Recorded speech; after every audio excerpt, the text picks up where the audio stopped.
Alors les frères Grimm, on vient de voir, ils appartiennent au romantisme allemand, ce grand courant littéraire, avec mon Kleist. Enfin, j'ai fait un jour une émission sur le romantisme allemand, on va pas en faire une deuxième ce soir. On va dire qu'ils appartiennent au romantisme allemand au début du 19e siècle. Donc, on l'a vu, ce sont des collecteurs de légendes, surtout eux. Même si von Arnim et Clémence Brentano, poètes du romantisme allemand, ont fait la même chose dans les villages d'Allemagne et constitué un recueil de légendes à partir de la tradition orale, de contes, qui s'appelle le Cor enchanté. Ils n'ont pas fait simplement ça, ils ont aussi écrit des poèmes dans la veine de ce romantisme, le romantisme de cette époque. Les frères Grimm, eux, sont cantonnés essentiellement dans le légendaire. On connaît des frères Grimm, alors évidemment, les frères Grimm, les plus connus de leurs contes, mes petits amis, je vais vous surprendre, non, je ne vous surprends pas, vos enfants sont couchés, oui, non, peu importe, ça ne gêne pas du tout, bien au contraire, puisque la plupart des contes de Grimm, les plus connus, je veux dire, les plus connus, on lira ce soir de contes qui sont parmi les moins connus, évidemment. Les plus connus, ce sont, vous le savez tous, Blanche-Neige, c'est écrit par les frères Grimm, donc recueillis à partir, je répète, de la tradition orale. Ils ont été, les frères Grimm, dans ces villages, recueillir la mémoire ancestrale, ce que colportent les anciens aux veillées, comme chez nous aussi, dans les provinces de France. Jadis, ça s'est perdu, dans peut-être encore Bretagne, encore quelques endroits de France où on peut encore trouver ce légendaire chez de vieilles personnes qui... Mais non, c'est terminé le soir au coin du feu, les veillées, les légendes qu'on raconte pendant que le vent souffle dehors, que la nuit descend, que les bois sont noirs, que la lune se lève au-dessus de la ligne noire de la forêt. Cette espèce de mystère qui entourait les villages. Dans les villes, le légendaire n'existe pas. Ou alors on crée une nouvelle légende urbaine, c'est une autre histoire. Rock'n'roll, mon pote, on en parlera un autre jour, avec du rock, ouais, peut-être dans 15 jours, pourquoi pas. Là, on est dans le légendaire enraciné, dans les vieux terroirs, ceux d'Allemagne avec les frères Grimm. Donc, à partir de la tradition orale, c'est-à-dire ce que racontent les vieux, ce dont ils se souviennent, des lambeaux d'histoire, des fragments de légendes, se mêle la superstition, qui ont été christianisés avec le temps, bien sûr. Donc, quand on cite des contes de Grimm comme Blanche-Neige et d'autres, il est important de préciser que les frères Grimm ne les ont pas inventés, comme ça n'a pas jailli sous leur plume, à la lueur d'une chandelle sur le parchemin la nuit, dans une chambre d'auberge ou chez eux. Non, ça appartient à la tradition ancestrale des lieux qu'ils ont visités. Elle était dans la mémoire de ces vieilles gens, souvenirs d'anciennes légendes. Derrière ces contes se cachent encore d'autres choses. La tradition orale, qu'ils ont donc retranscrit, et non pas comme Andersen, de manière littéraire, développant l'histoire et le récit, Andersen.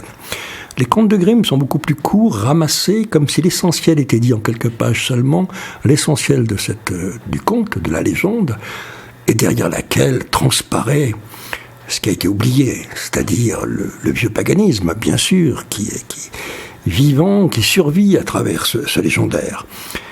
Donc, les contes les plus connus, j'y reviens, Blanche-Neige, Hansel et Gretel, Cendrillon, La Belle au bois dormant, Le vaillant petit tailleur, tout le monde a lu ces contes-là, Tom Pouce, Le petit chaperon rouge. Tout ça n'a pas été inventé par les frères Grimm, mais ce sont des collecteurs de légendes, a été recueilli par eux à partir de la tradition orale. C'est important à dire. Ils ne sont pas simplement... Alors, c'est important parce que, voilà... Les frères Grimm ont quand même fait une recherche assez poussée, au-delà du conte lui-même, cherchant ses racines antérieures. Quand je parle de paganisme, c'est tout simple. Quand on sait que les frères Grimm, leur premier livre publié en 1811, c'est un recueil de contes aussi, mais la traduction d'anciennes légendes danoises. Là, on remonte beaucoup plus en arrière, dans la vieille tradition... Du vieux paganisme, bien sûr. En 1811, donc ces contes traduits des légendes danoises. C'est une traduction. Ils ont aussi tenté, je dis tenté parce que c'est un travail colossal, une édition allemande de l'Edda scandinave. L'Edda scandinave, tout est là. Dans les Eddas scandinaves, tu as toute la tradition celto-nordique qui est présente derrière, qui est là, avec toutes les légendes. Donc, on voit bien qu'ils ont été au-delà de la mémoire orale, de la transmission orale, qu'ils sont remontés par leurs travaux. Traduire l'Edda scandinave, c'est pas rien. Donc, bien au-delà dans ce qui fut les croyances de ces anciennes peuplades, de ces clans qui peuplaient la vieille Europe, ça s'appelait pas Europe à l'époque, ce sol sur lequel on a nos pieds aujourd'hui. Donc, alors c'est pour ça que Blanche-Neige, Hansel et Gretel, Cendrillon, La Belle au Bois dormant, etc., il y a une autre dimension quand on sait que les mêmes personnes ont traduit en allemand les Eddas scandinaves, donc, et puis d'anciennes légendes danoises, on sont remontés beaucoup plus loin en arrière dans ce qui n'est pas simplement le conte ou le légendaire, la tradition orale, mais dans ce qui fut les croyances. On ne va pas dire de religion, le mot n'est pas juste. La religion, ce mot est venu beaucoup plus tard. Les croyances de ces anciens peuples qui ont constitué à cette époque, sous forme clanique, la vieille Europe. Ce mot Europe, le mot Europe n'existait pas, je précise, mais le territoire sur lequel on se trouve, eux, c'était en Allemagne, d'autres l'ont fait en France, dans les provinces de France, que ce soit des chants traditionnels, que ce soit des légendes, légendaires, il est partout présent, il est à fleur de mémoire, à fleur de terre, même si aujourd'hui il est obscurci par enténébré, on va dire, par le matérialisme obtus et radical qui écrase tout. Ils avaient encore la possibilité qu'on n'a plus aujourd'hui d'aller interroger de vieilles personnes et de recueillir ce vieux légendaire, ces légendes de l'ancien temps. Quand on sait donc qu'ils ont traduit les Eddas scandinaves d'anciennes légendes danoises, leur premier livre en 1811, on voit bien qu'ils ont été jusqu'à la source. Et cette source, elle est là, elle transparaît derrière ces contes. Que ce soit Blanche-Neige, Hansel et Gretel, le Petit Chaperon Rouge, Tom Pouce, le Vaillant Petit Tailleur ou d'autres. Apparemment, l'histoire en elle-même, on dirait, ce sont ces récits qu'on a lus, qu'on nous a lus enfants, qu'on a lus nous-mêmes à nos propres enfants, fait à la fois de terreur, d'émerveillement, de magie, apparemment simplifiés, comme ça, christianisés, certains bien sûr, mais qui tous dissimulent derrière une tradition, des traditions plutôt, il n'y a pas une seule tradition, des traditions, des croyances qui sont celles des peuples de la vieille Europe avant l'arrivée du monothéisme, du christianisme, qui a diabolisé ou qui a infiltré de manière bien et mal, on le verra, certaines de ces légendes, où le diable est présent. Qu'est-ce que le diable fout là-dedans? Dans les Eddas scandinaves ou dans les vieilles légendes danoises, le diable n'existe pas. On verra sous quelle apparence il apparaît dans les contes de Grimm, parce qu'ils vivent à une époque judéo-chrétienne, au XIXe siècle. Et il y a aussi peut-être une censure, il y a peut-être l'Église regarde par-dessus leur épaule en même temps. Ce sont des transgresseurs, parce que le romantisme allemand est un courant littéraire fait par des visionnaires, bien sûr, mais leur recherche à travers les Eddas scandinaves, par exemple, on la voit. Ils ont simplement, voilà, c'est ça. Ils sont les témoins. Ce qu'ils ont recueilli, ils l'ont retranscrit en quelques pages. Les contes de Grimm ne durent pas sur des pages et des pages. Tout est dit en peu de pages. L'important, c'est de voir à travers ce qu'on va faire, à travers ce qui est dit. Et je voudrais que cette émission, en quelque sorte, poursuive celle que j'ai faite il y a 15 jours sur les fêtes païennes du printemps, avec la déesse de l'aurore, Ostara, dans les vieilles traditions, la recherche des œufs de Pâques, on en a parlé, la présence du lièvre de Mars, le printemps, le mouvement cyclique des saisons, justement, qu'on retrouve toujours dans le paganisme. Il y a ce mouvement cyclique des saisons qui revient sans cesse.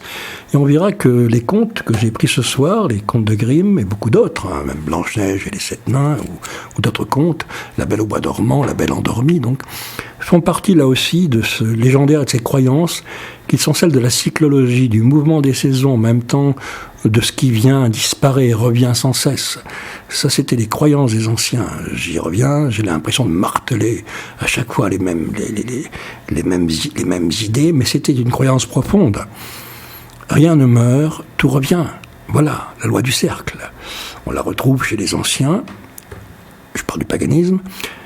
Elle n'est pas dans les monothéismes qui sont, eux, sur la ligne droite. J'en ai parlé assez souvent, avec un début, un commencement et une fin. Et après la fin, un paradis. On ne quitte pas la ligne droite. On passe dans l'autre monde, mais sans quitter la ligne droite, une ligne de fuite. Pour les anciens, les croyances, l'univers, comme le mouvement des cycles et des saisons, même les notions de monde et d'autre monde, c'était une notion circulaire où les choses circulaient, justement, se répondaient par les... Mourir, revenir, c'est le propre même de ce qu'est l'univers qui nous entoure, de ce qu'est l'être, pour eux, l'être vivant, bien sûr. Donc, les contes de Grimm, c'est bien, en quelque sorte, revenir aux racines de ce que nous sommes, nous, fondamentalement, au fond de nous-mêmes. Si on enlève tout ce qui nous a... décérébré, vidé de notre vie, de notre imaginaire. Tout ce qui a fait que l'imaginaire, avec un grand I, un I majuscule, a été en quelque sorte considéré comme des rêveries, ou des déviations. Beaucoup de contes sont vus comme diaboliques par l'Église, ça c'est étonnant.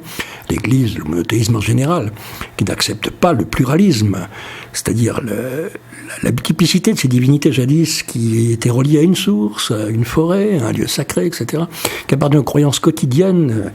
Sur la féerie, je reprends Tolkien, justement, quand il parle de la féerie, Tolkien, il dit, la féerie, c'est pas simplement le royaume où les fées F-E-E-S, et non pas fées comme faits d'hiver, d'accord. Oui, c'est pas des fées en hiver ou en automne ou au printemps, c'est le moment cyclique des saisons.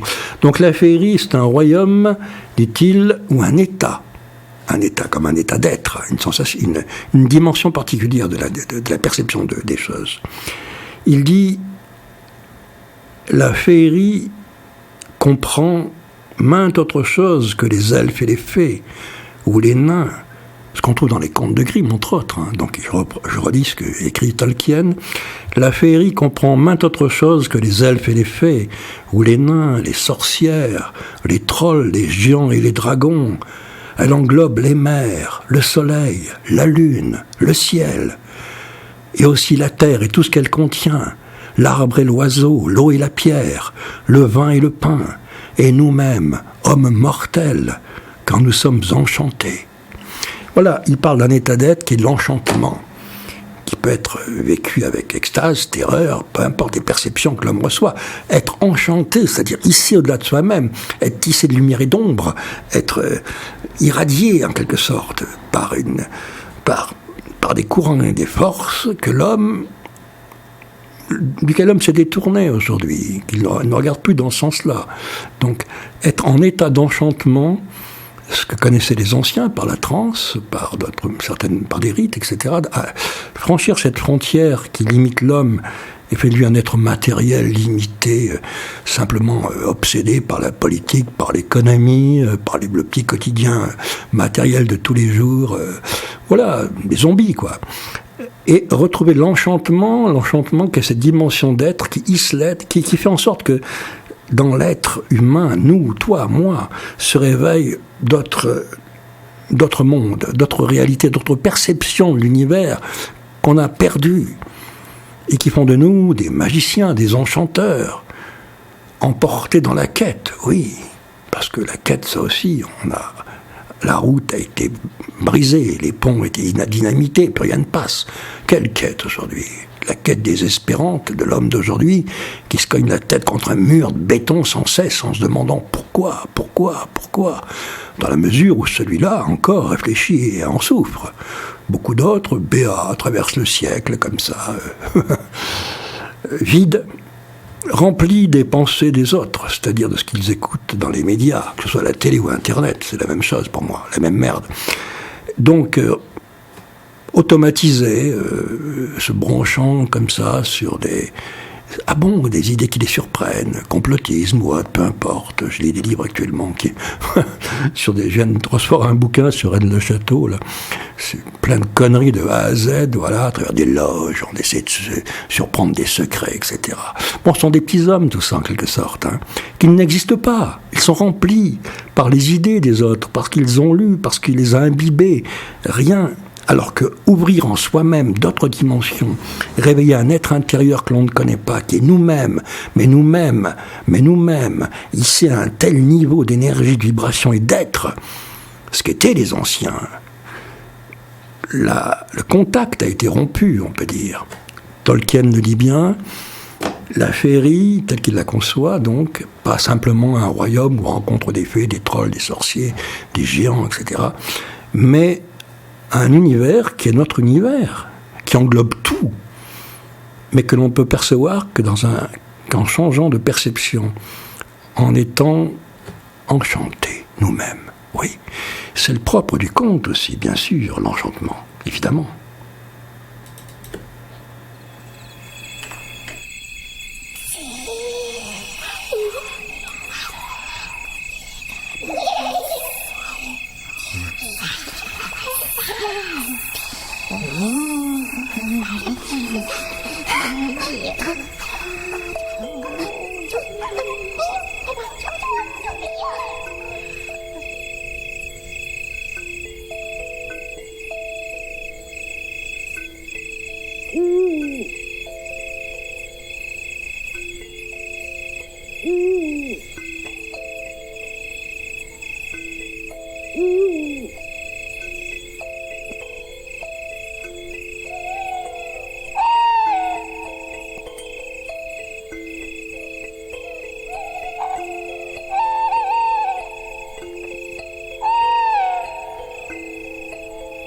Le groupe Omnia.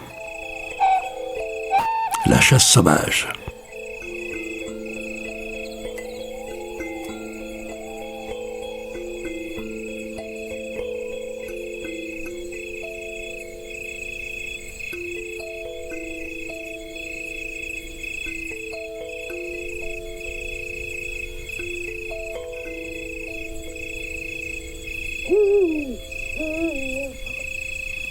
When all the world has gone to sleep, the hunters to the forest creep. From out the wildwood comes the call. The hunt is life, the hunt is all. An ancient forest beckons me to run sky-clad amongst the trees. My lusty spirit cannot wait the gentle deer to penetrate. Cernunnos, lord of beasts, he grunts. Come join us for the wild hunt.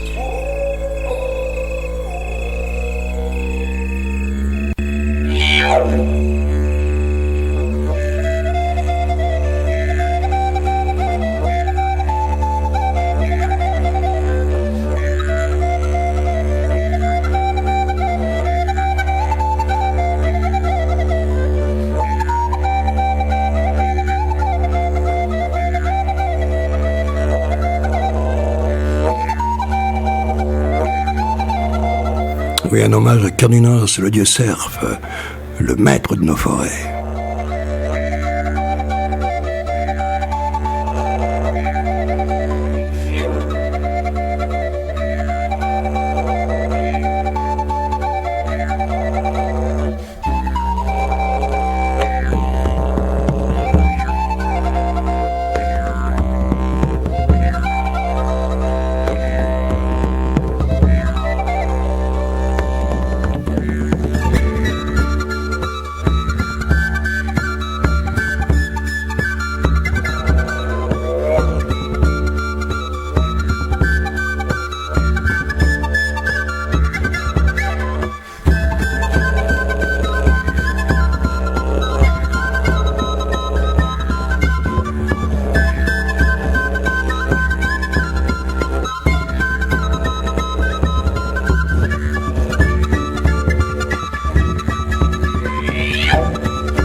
Alors, quel conte de Grimm? Quel conte de Grimm? Eh bien, j'ai pensé à un conte qui s'appelle L'eau de la vie, qui est en résonance avec l'émission d'il y a 15 jours, consacrée aux croyances, aux grandes célébrations du printemps dans le vieux paganisme, c'est-à-dire à la fête du retour, à l'exubérance de la nature, autour de la divinité qui s'appelait Ostara. C'est une déesse lunaire, oui, dont le but était sa jonction avec le héros solaire pour que se rejoignent le jour et la nuit, s'équilibrent, on va dire, les forces antagonistes qui ne sont antagonistes qu'en apparence. Bon, mais prenons le conte de Grimm, L'eau de la vie, tel qu'il est écrit par Grimm, par les frères Grimm. Il était une fois un roi qui était malade et personne ne croyait qu'il resterait en vie. Il avait 3 fils et tous 3 étaient fort affligés. Ils descendirent au jardin du château et pleurèrent. Un vieil homme qui passait par là leur demanda la raison de leur chagrin. Ils lui dirent que leur père était si malade qu'il allait certainement mourir et qu'il n'y avait plus rien à faire. Alors le vieillard leur dit « Je connais cependant un moyen de le sauver. C'est l'eau de la vie. S'il en boit, il guérira. Mais cette eau merveilleuse est difficile à trouver. » Déjà, le début du conte, les frères Grimm ne développent pas ce que je viens de lire. On continue, l'aîné des fils dit, etc. Bon, le récit se poursuit de cette manière-là. Mais déjà, on parle d'un roi malade. Et on rejoint là cette particularité du roi malade. Le roi, qui est un principe solaire, même si le mot roi n'existait pas à cette époque, c'est un mot moderne, hein, je précise. Mais bon, on est au 19e. Le roi malade, c'est aussi le roi pêcheur dans la quête du Graal. C'est le roi malade, le pays tout entier dépérit en même temps que le roi lui-même, qui attend la venue de ce héros du Graal, dans la quête du Graal, de Parsifal, justement, qui est ce héros pur, solaire, qui va faire en sorte que le roi retrouve la santé, que le pays retrouve sa vigueur, que le printemps renaisse et sorte de la longue nuit froide et obscure de l'hiver, en quelque sorte, encore ce mouvement tournant des saisons. Mais là, dans la vie des êtres humains, à travers des leçons de vie, de mort, la maladie.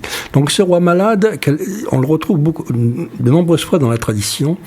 Le roi malade, c'est le principe solaire qui est en absence, qui est obscurci, qui est enténébré, qui est menacé par l'obscurité, par le froid, par la mort, comme la lumière est menacée par l'hiver.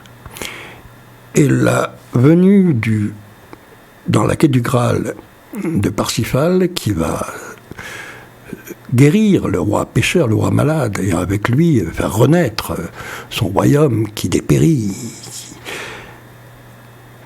Ce héros solaire qui arrive, c'est aussi, dans les traditions, le retour du printemps. On l'a vu il y a 15 jours, après la longue traversée de l'hiver, de l'obscurité. Parce que si l'on prend les croyances de ces anciens peuples, c'est important à dire, n'importe comment, puisque c'est là la croyance fondamentale, on va dire, qu'on a perdu, nous. Hein. Les cycles, je lis, tradition ancestrale, celle des anciens, d'avant les pensées monothéistes, dirigistes, avec des trajectoires horizontales où on vit, meurt, on passe peut-être dans un autre monde, mais où on a perdu la loi du cercle. Pour les anciens, voilà ce qui est dit. La terre, la nature. Alors, il dit ça en parlant aussi d'une divinité qui est Cernunnos. Cernunnos, qui est le dieu cerf, qui perd ses bois à un certain moment des saisons. Ses bois, c'est un cervidé. Donc. De là, le dieu cornu, dont l'Église a fait Satan aussi, hein, précisons. Le dieu cornu, c'est Cernunnos. Donc, qu'est-ce qui appartient à ce grand mouvement des cycles? Il est important de parler de Cernunnos, parce qu'on en parlera dans un des contes de Grimm tout à l'heure. Cette croyance qui dit que, je relis, la terre, la nature, la lune et le soleil sont comme la roue d'un char. Tous ces éléments forment un cercle parfait qui tourne sans cesse. Toute chose naît, rayonne, meurt et revient. La vie est un cycle. Alors, image de Cernunnos, qui est le dieu Serpe, qui au printemps vient au monde, avec l'exubérance de la nature. En été, il épouse la terre, la déesse mère. À l'automne, il meurt. Pourquoi il meurt à l'automne? C'est pour que la nature s'endorme et se repose pendant la longue traversée de l'hiver, la nuit froide de l'hiver. Et puis au printemps suivant, Cernunnos, le dieu immortel, se réveille. Il renaît à la vie et un nouveau cycle recommence. Ça, c'était les croyances, voilà la croyance fondamentale, on peut même dire, de ces anciennes peuplades. Donc le roi malade, il est en hiver, on peut dire. L'hiver humain, l'hiver intérieur, la mort appartient à l'hiver, bien sûr.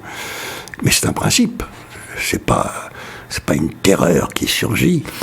Alors, apparaît dans le récit, le roi est malade, les 3 fils du roi. Alors les 3 fils, il y a toujours trois qui reviennent, bien souvent ce nombre 3 qui revient, qu'on trouve chez les anciennes peuplades dans leurs symboles, dans le triskel, dans la roue tournante par exemple, qu'on trouve dans les divinités à 3 visages, etc. Bon, on va pas rentrer dans l'explication de pourquoi 3, mais revient sans cesse ce nombre, bien souvent 3, de la même façon que 7, Blanche-Neige et les 7 nains, par exemple, les 7 jours de la semaine,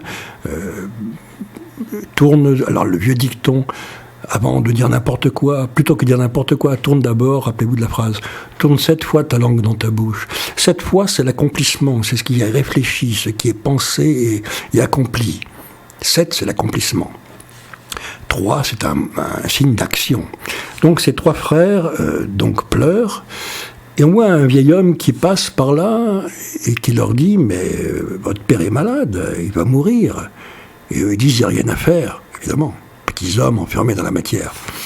Et le vieillard leur dit « Je connais cependant un moyen de le sauver, c'est l'eau de la vie. S'il en boit, il guérira, mais cette eau merveilleuse est difficile à trouver. » Il leur donne une piste, il est le messager. On trouve souvent dans le légendaire, bien au-delà des contes eux-mêmes, la présence de ce messager sous la forme d'un vieillard qui apparaît comme ça, à l'entrée d'un village, à l'orée d'un bois, près d'une vieille cabane, vieillard, femme ou homme, vieille femme, vieil homme, messager, qui indique aux trois enfants du roi, aux 3 fils, qu'il existe une eau de la vie qui peut sauver le roi. Alors je poursuis le conte. L'aîné des fils, alors on voit bien que l'aîné dans le conte, comme Galahad ou Parsifal, qui est le plus jeune, on pourrait dire, celui qui est plus proche de la source et de la pureté. L'aîné, lui, c'est celui qui hérite par le droit d'aînesse des fonctions matérielles. C'est le successeur matériel du père, on peut dire, dans sa fonction. Et bien souvent, c'est le plus jeune qui débusque les mystères et les secrets, parce qu'il est plus proche de la source des choses. Alors, bon, l'aîné, ils sont 3. L'aîné des fils dit, je continue le conte de Grimm, j'arriverai bien à la découvrir, l'eau de la vie. Il se rendit auprès du roi malade et lui demanda l'autorisation de partir à la recherche de l'eau de la vie qui seule pourrait le guérir. Alors, tu dis ça à quelqu'un de malade aujourd'hui, il te dit, t'es un dingo, va te faire soigner. Non, on voit bien que le roi comprend que ces choses-là existent. Puisque le roi répond, non, répondit le roi, le danger est trop grand, je préfère mourir. Il comprend que c'est une quête dangereuse, la quête de l'eau de la vie. Il ne dit pas que c'est une rêverie. Cette croyance est en eux, bien sûr. Le prince insista tant, conte de Grimm toujours, que le roi finalement accepta. Et son fils se disait, alors la cupidité du fils, de l'aîné, et de l'autre aussi, on verra sur les 3, si j'apporte l'eau, alors l'eau est avec un E majuscule dans le texte, j'aurai la préférence de mon père et j'hériterai du royaume. On voit déjà quels sont ses intérêts, strictement matériels. Il s'est mis donc en quête. Après avoir cherché pendant quelque temps, il aperçut un nain devant lui, sur la route. Le nain l'interpella. « Hé, où courez-vous si vite ?»« Espèce d'avorton, répondit le prince avec hauteur. Qu'as-tu besoin de le savoir ?» Et il poursuivit sa route. Donc on voit déjà là, après le vieillard, c'est un nain qui apparaît. Et on verra que le nain possède les clés, lui. Alors remontons à la tradition des Eddas scandinaves, qui en plus a été étudiée par les frères Grimm. Les nains, qu'on appelle les elfes noirs dans les Eddas scandinaves, les nains sont ceux qui habitent le monde souterrain, qui gardent l'or, les richesses, pas au sens matériel. Ce sont eux qui forgent dans les Eddas les objets magiques dont ont besoin les dieux dans les sagas ou dans les Eddas scandinaves. Ce sont eux qui forgent. On voit bien dans Blanche-Neige, par exemple, que les 7 nains travaillent dans la mine. Ils appartiennent au monde souterrain, et de cette mine, ils creusent dans la mine qui scintille de diamants, de pierres précieuses. Dans le conte, rappelez-vous du film même de Walt Disney, on voit cette mine avec ces diamants qui brillent. Donc les nains sont reliés au monde souterrain, aux recherches, au secret, à la quête. Ils sont les gardiens, en quelque sorte, de l'or. L'or qui tourmente les hommes, mais qui, pour les croyances anciennes, n'est pas l'or qui permet d'échanger, ou de marchander, ou d'obtenir un pouvoir, mais qui est un principe solaire par excellence, qui est l'image même du soleil et du feu. On le voit avec des rois celtes comme Bituit ou de Herne, qui sont les ancêtres des personnages historiques. Je parle de rois gaulois qui traversaient la Gaule avec des chars qui étaient renforcés par des plaques d'or, qui distribuaient de l'or même à Poigné, le roi Luerne, au-dessus de près de Clermont-Ferrand, qui n'était pas s'appelait Némossos à l'époque et non pas Clermont-Ferrand, bon, par l'époque gauloise. L'or pour eux était, ou ces boucliers ou ces armes qui étaient renforcés par des plaques d'or. L'or non pas pour la richesse, mais pour la rutilance solaire, pour ce qui éblouit, pour ce qui fracasse l'œil, ce qui illumine en quelque sorte, porteur du soleil, fils du soleil. C'est en ça que l'or, dans les vieilles traditions, est relié au principe solaire, comme est le roi, qui lui possède aussi l'or, est censé posséder l'or. Donc les nains gardent le monde souterrain, celui où sont dissimulés les secrets. Donc ce nain que ce fils rencontre l'aîné sur sa route, lui sait où se trouve l'eau de la vie. Mais ce pauvre connard, il voit un nain petite taille devant lui, un non-humain, on va dire, une sorte de monstruosité à la limite presque, une espèce d'avorton. Tu te prends pour moi je suis un homme, toi t'es quoi, toi? Une bête de la nuit, laisse-moi passer. Et le nain, lui, est sur la route après le vieillard, c'est la seconde rencontre. Le vieillard est le messager, et le nain, lui, peut lui indiquer une direction précise pour retrouver l'eau de la vie. Mais la façon qu'a l'aîné de se comporter envers ce nain empêche tout dialogue, toute possibilité. Il voit bien quels sont les intérêts. Il a transpercé la personnalité du fils du roi. Il sait ce qu'il recherche et ce qu'il veut. Simplement par sa façon de lui parler, bien sûr. Alors que, je poursuis le conte de Grimm, le nain est fort irrité et il jette un sort au fils du roi. Bientôt, le sort le voilà, bientôt le prince, ce fils à la recherche de l'eau de la vie pour son père, pour hériter du royaume, et non pas simplement pour sauver son père. L'argument premier, c'est hériter de biens matériels. Et pour cela, il doit sauver son père, qui, en le remerciant, lui offrira le royaume, en quelque sorte, la succession. Le but n'est pas de sauver simplement son père avec l'eau de la vie. Donc, on le voit à sa façon de répondre au nain, bien sûr, que son intérêt est ailleurs, et le nain l'a bien perçu. Il jette un sort à ce fils du roi. Voilà le sort. Il se passe quoi ensuite? Je poursuis le conte de Grimm. Bientôt, le prince arriva dans une gorge profonde, et plus il avançait, plus les parois se rapprochaient l'une de l'autre. À la fin, la voie devint si étroite qu'il ne put avancer d'un pas. Impossible de faire demi-tour au cheval, ou de descendre de selle. Il était comme enfermé entre deux parois. Voilà, il est bloqué entre deux parois rocheuses, il ne peut plus bouger, immobilisé. Sa quête à lui s'arrête là. Le roi malade attendit longtemps, mais il ne revint pas, évidemment. Alors le second fils dit « Père, laisse-moi partir à la recherche de l'eau de la vie », puisque l'aîné n'est pas revenu. Et il pensait en lui-même, lui aussi, « Si mon frère est mort, c'est à moi que reviendra le royaume. » On voit déjà sa pensée qui est très précisée par les frères Grimm. On a tout compris. Tout d'abord, le roi ne le laissa pas partir, mais finalement il accepta. Le prince prit donc le même chemin qu'avait emprunté son frère, et lui aussi rencontra le nain. Évidemment, il est sur sa route, obligatoirement. La route qui mène à l'eau de la vie, nécessaire pour guérir le roi. Le nain l'arrêta, lui demanda où il courait si vite, comme il l'a fait pour l'aîné précédemment. « Petit avorton, répondit le prince, cela ne te regarde pas. » Et il poursuivit sa route sans se retourner. Le nain lui jeta un sort, et comme son frère, le fils du roi s'enfonça dans une gorge, les deux parois rocheuses toujours, où il ne put ni avancer ni reculer, bloqué. Voilà ce qui arrive aux orgueilleux. Ça, c'est le côté moral des Grimm, mais on comprend ce que derrière ils veulent dire. Comme son second frère ne revenait pas, le plus jeune demanda à son tour à partir à la recherche de l'eau de la vie. Le roi, à la fin, l'y autorisa. Quand le prince rencontra le nain, c'est le plus jeune des trois frères, et que celui-ci lui demanda où il allait avec tant de hâte, il s'arrêta, engagea la conversation et dit « Je cherche l'eau de la vie, car mon père va mourir. »« Sais-tu où tu la trouveras ?» dit le nain. « Non, » répondit le prince.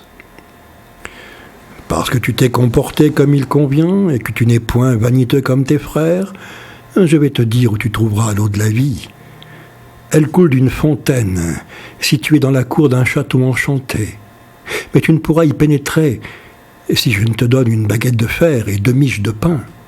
Avec la baguette, tu frapperas 3 fois la porte de fer du château. Elle s'ouvrira. Dans la cour, il y a 2 lions à la gueule grande ouverte. Si tu leur lances à chacun un pain, il y a 2 pains qu'ils lui donnent, ils se tiendront tranquilles. Ensuite, tu te hâteras de prendre l'eau avant que minuit ne sonne. Sinon, la porte se refermerait et tu serais prisonnier. On va voir que le fait que cet interdit, il y a une limite. À minuit, dans beaucoup de légendes, on a cette histoire, à minuit, la pierre se referme, et l'imprudent qui a voulu ravir les richesses se retrouve prisonnier à tout jamais, sauf s'il sort juste avant. Donc, à minuit, il est impossible de quitter le château, de revenir avec l'eau de la vie et de sauver son père. Il doit donc quitter le château avant minuit. On verra pourquoi. Pourquoi minuit ? Et pourquoi il y a cette limite dans le temps, comme ça, qu'il peut franchir ou pas franchir. On va voir, on continue avec le conte de Grimm. Alors, la baguette de fer pour ouvrir la porte, les 2 miches de pain pour calmer les 2 lions. Vous allez me répondre que c'est pas que des miches de pain qu'on calme des lions, mais avec de la viande, par exemple, hein, d'accord ? Non, le pain ici fait partie. On est dans un rite, là, dans une histoire, un conte qui est lié aux croyances dont on a parlé il y a 15 jours, la célébration du printemps. Le pain est un symbole d'abondance.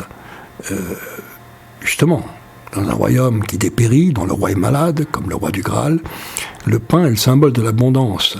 Et ces deux lions ne sont pas des lions ordinaires, puisqu'il est bien précisé qu'on est dans un château enchanté. Donc le prince le remercia le nain, prit la baguette et les pains et se mit en route. Tout se passa comme le nain l'avait prédit. La porte s'ouvrit au 3e coup, et après avoir apaisé les lions avec le pain, il entra dans le château et arriva dans une salle grande et belle. Des princes, victimes d'un sort qu'on leur avait jeté, et s'y tenaient endormis.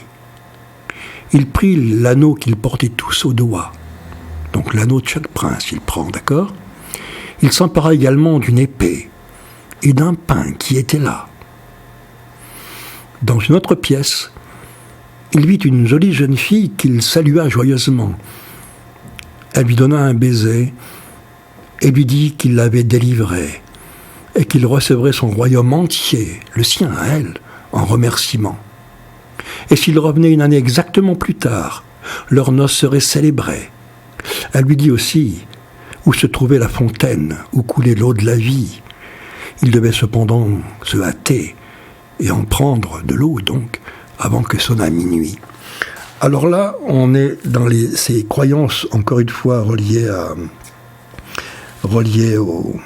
au printemps, donc, aux croyances du printemps, aux grandes célébrations.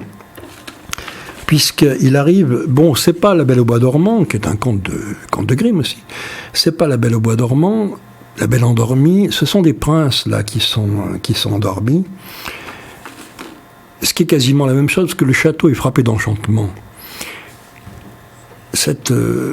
Il est en absence, en attente. En attente, il attend, on le voit bien, il y a la rencontre avec cette jeune fille, qu'il délivre d'un sort, qui la retient.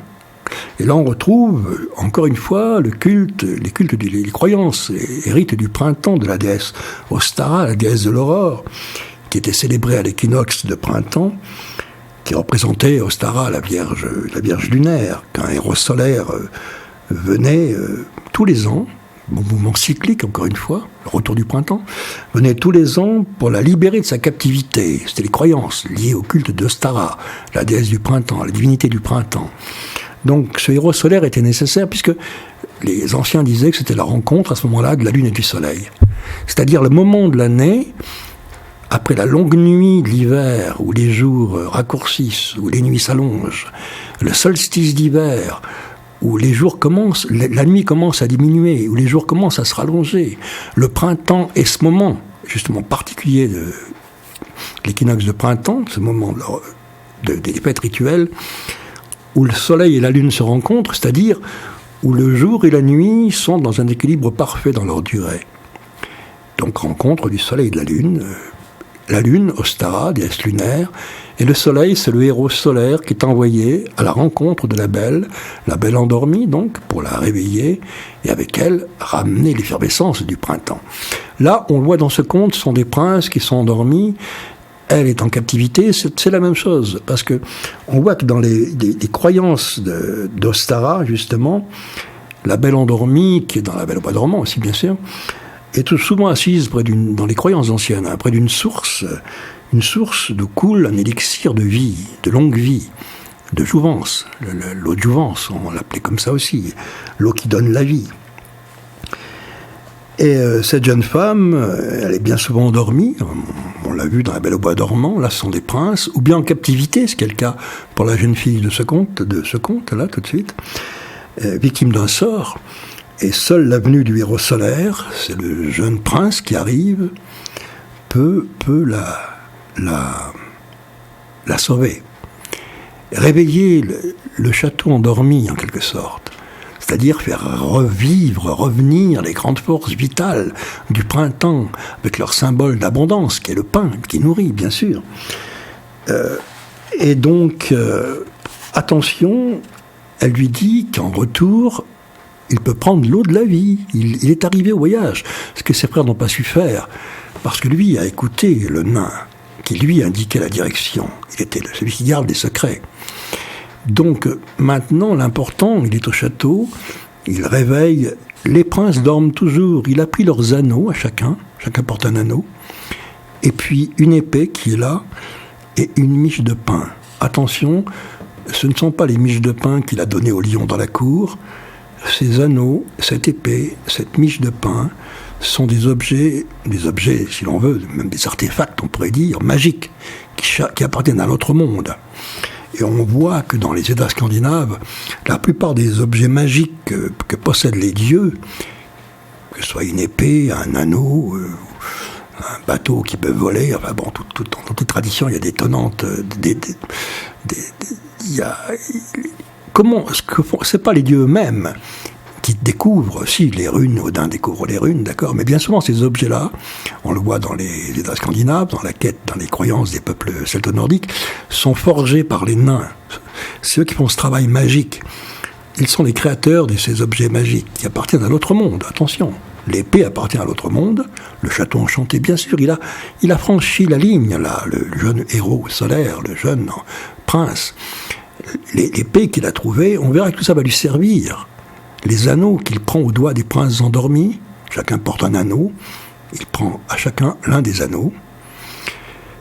L'épée qui est là, il la prend aussi, la miche de pain aussi. Pourquoi les prend-il? On ne leur dit pas « prends-les ».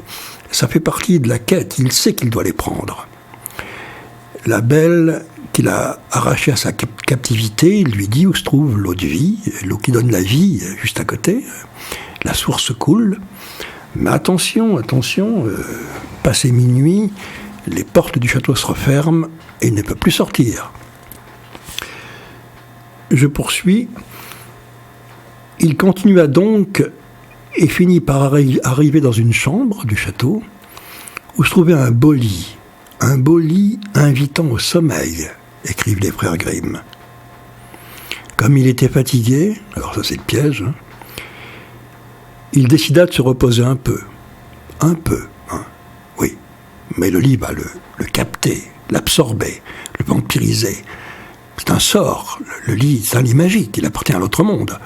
On ne se dit pas, je vais dormir un quart d'heure, puis voilà, je me repose un peu, puis tout va bien. Non, à peine couché, c'est l'engloutissement, le sommeil. Il est pris par le sommeil. Je poursuis le texte. Il se coucha et s'endormit. Quand il se réveilla, minuit moins le quart sonnait.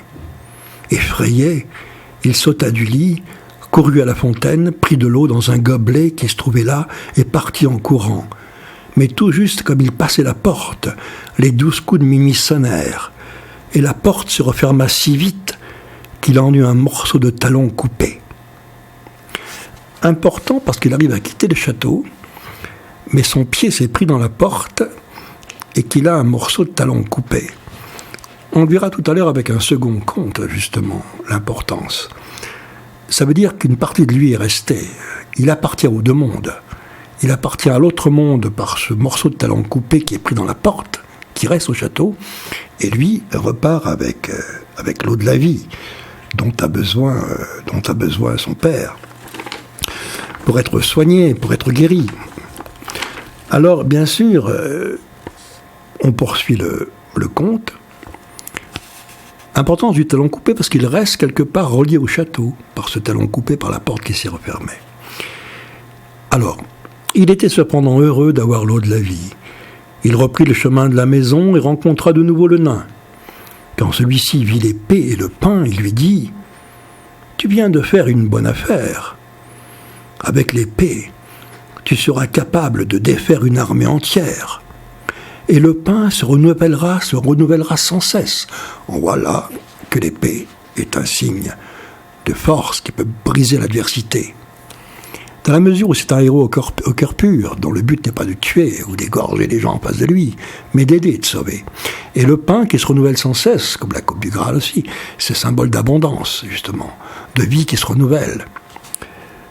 On est au printemps, encore une fois. Là aussi, ce sont des rites du printemps, l'abondance, l'exubérance, le renouveau de la nature, le retour de ce qui est la vitalité de l'homme qui a été endormi, retenu dans le sommeil du lit, le long sommeil de l'hiver, auquel il n'a participé que quelques instants dans ce lit qui d'un seul coup l'a emprisonné avant qu'il se réveille, entende les 12 coups de minuit, franchissent la porte et que son talon reste bloqué dans la porte. Une partie de son talon reste, lui, s'arrache. Alors comment on peut s'arracher en laissant un bout de talon sans hurler de cette blessure? On est dans un monde magique, comme l'a dit Tolkien. Je ne vais pas reciter le texte de Tolkien sur la féerie. Les lois ne sont pas les mêmes. Donc le nain lui dit « Tu viens de faire une bonne affaire, avec l'épée tu seras capable de défaire une armée entière, et le pain se renouvellera sans cesse. » Le prince ne voulait pas revenir chez son père sans avoir retrouvé ses frères. Il dit « Cher petit nain, ne pourrais-tu me dire où sont mes frères? Ils sont partis avant moi à la recherche de l'eau et ne sont pas revenus. » « Ils sont enfermés entre deux montagnes, » répondit le nain. « Je leur ai jeté un sort parce qu'ils étaient vaniteux. » Le prince le supplia tant que le nain les libéra. Mais il lui dit « Garde-toi d'eux, ils ont mauvais cœur. » Quand ses frères arrivèrent, il se réjouit et leur conta ce qui était advenu, qu'il avait trouvé l'eau de la vie et en rapporté un plein gobelet, qu'il avait libéré du sort une jolie princesse, qu'elle l'attendait pendant 1 an, donc mouvement de retour, et que leur noces serait célébrées, et qu'il recevrait un grand royaume. Là, c'est le zénith, on peut dire, de cette grande fête du printemps, du retour, vécu à travers le légendaire. Ils partirent tous trois sur leurs chevaux, les trois frères. Alors on imagine la rancœur des deux autres, sachant que le plus jeune a trouvé l'eau de la vie, qu'il la ramène à son père malade, que son père va d'un seul coup le privilégier, que cette jeune fille, jeune princesse d'un autre monde l'attend au bout d'un an pour l'épouser, lui offrir un grand royaume, un royaume de miracles, de magie. On imagine la rancœur, parce que ces deux frères n'ont pas changé de mentalité, de psychologie. Leurs besoins restent les mêmes. Hein.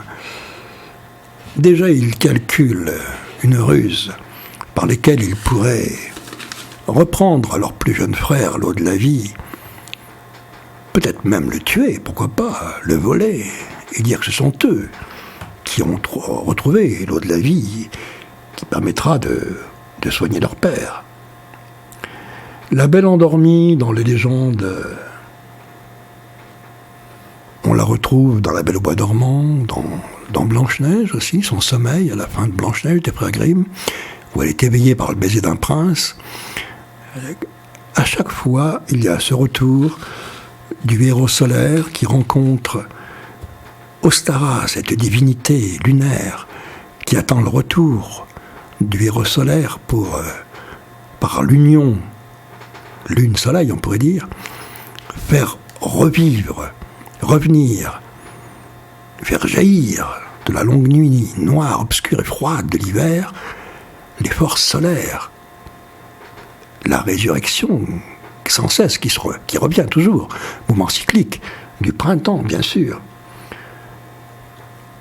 C'est le rôle de la princesse, des belles endormies dans ces légendes. Elles sont en attente de réveil. Elles sont dans la longue nuit de l'hiver, en quelque sorte. Et le héros solaire accomplit une quête pour les réveiller après un long chemin semé d'embûches, et par l'union avec la belle, faire revenir et accomplir, justement. Parce que le printemps revient quand même. Mais là, le héros entame une quête personnelle, qui en même temps va le modifier lui-même de l'intérieur, lui faire pénétrer au-delà des rivages inconnus, des lignes mystérieuses, franchir, entrer dans un château enchanté, on l'a vu, passer dans l'autre monde, exactement. C'est là où l'amène la quête, à la rencontre de la Belle endormie, changer de monde, et revenir. C'est ça, cette vision d'un monde magique auquel les anciens croyaient dans le quotidien. Il était possible de franchir une ligne, un chemin, un mur de pierre, ou d'un détour, on ne sait pas à quel moment, une conjonction de forces à un certain moment qui fait que, hop, poursuivant un cerf blanc dans les chasses anciennes, ou un sanglier blanc, ou le cerf des légendes, peu importe le messager qui t'entraîne, le lièvre de Mars, on l'a vu pour les croyances et les fêtes du printemps, il y a 15 jours, comme le lièvre d'Alice aussi, qui t'emmène de l'autre côté et te fait pénétrer dans l'autre monde. Là, le héros solaire réveille la Belle endormie, et avec elle, avec leur rencontre. Mais là, elle lui a dit qu'elle l'attend au bout d'un an. Il faut encore une révolution cyclique, il n'a pas accompli encore sa quête, où il pourra revenir et s'unir à elle, et vivre, elle et lui, la transfiguration du printemps, oui.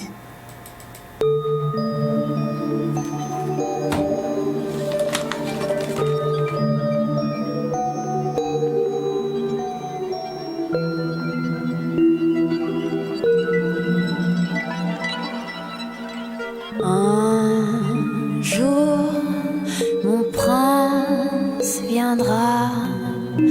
Un jour, on s'aimera dans son château, heureux comme avant, goûter le bonheur qui nous attend. Quand le printemps un jour ranimera l'amour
Et dans cette chanson bien connue qui illustre la des contes de Grimm, on voit bien que ce qui est dit, c'est lorsque le printemps reviendra, renaîtra l'amour. Le printemps est cité comme s'il y avait quelque part une sorte d'induction de force à travers cette adaptation du récit de Grimm.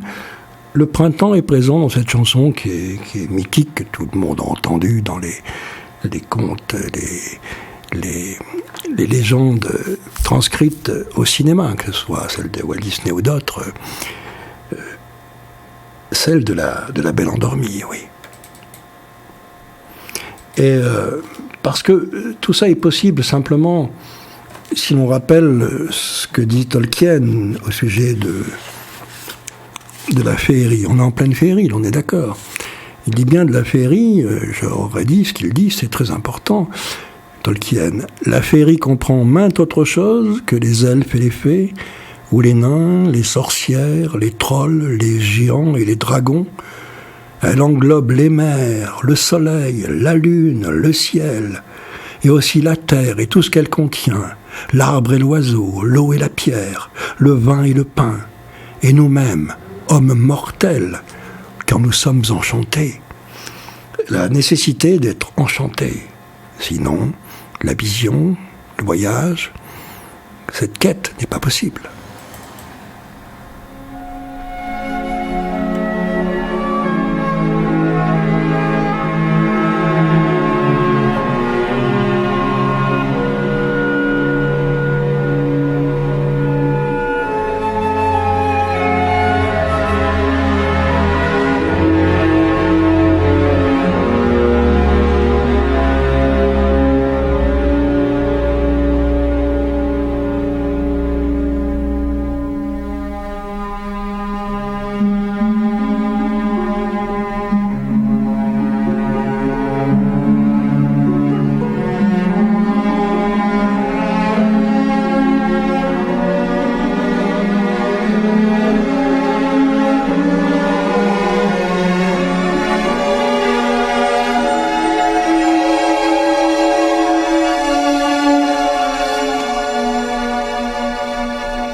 On a vu dans le conte de Grimm que les trois frères, le jeune frère qui ramène l'eau de la vie, n'a pas terminé sa quête.